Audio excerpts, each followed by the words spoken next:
two ways. So visibility is, I started speaking at tech events, and I started, moderating tech conferences and the like. I started exhibiting at tech expos, and the amount of value that you can derive from building and maintaining relationships is crucial. I think it's also important to think through relationships as a long-term game, right? And rather approach someone with what you can potentially do for them before asking them what they can do for you. People are asking people to do things for them every day, right? And you're talking to people who, I can empathize with people who are allocators of capital. They see thousands of pitches every week, if not every day.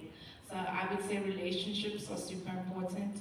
And then the third thing I would say, it would be remiss of me not to talk about community, because business owners, there's so much ambiguity in what we do. And there was a statistic I was reading that said almost 75% of founders are struggling with burnout, right? And I can't stress how important it is to have a community around you. I am part of quite a few kind of communities, entrepreneurial communities. I have a lot of friends that are in business communities, and I think when you can, take yourself out of a space of, I suppose, isolation, because being a business owner can be quite lonely, and immerse yourself in communities where people can, resonate with your lived experience.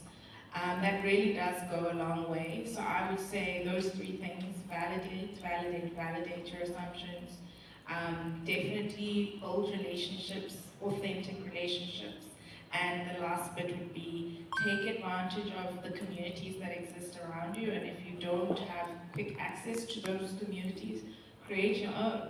There's a community that I'm a part of called DIT, and it's a strong community of Black African founders who come together and share ideas, collaborations, partnerships, etc. You've got founders, software engineers, investors, and the power of communities like that can really 10x your growth, your knowledge trajectory, and yeah, I mean, the age-old proverb that goes, if you want to go somewhere, go alone, but if you want to go fast, go with people. And those three lessons, I think I will always take with me as I build. Thank you very much. And I think your advice, I think the whole room, the entire room will agree that your advice is quite invaluable, for entrepreneurs, which are trying to navigate the complexities of funding. And I think funding is a more complex, issue than technology adoption. Thank you very much for that. I think I would be mischievous if I would not allow our esteemed audience to ask a few questions before we give our panel closing remarks. I'd like to open it to the floor with the powers vested in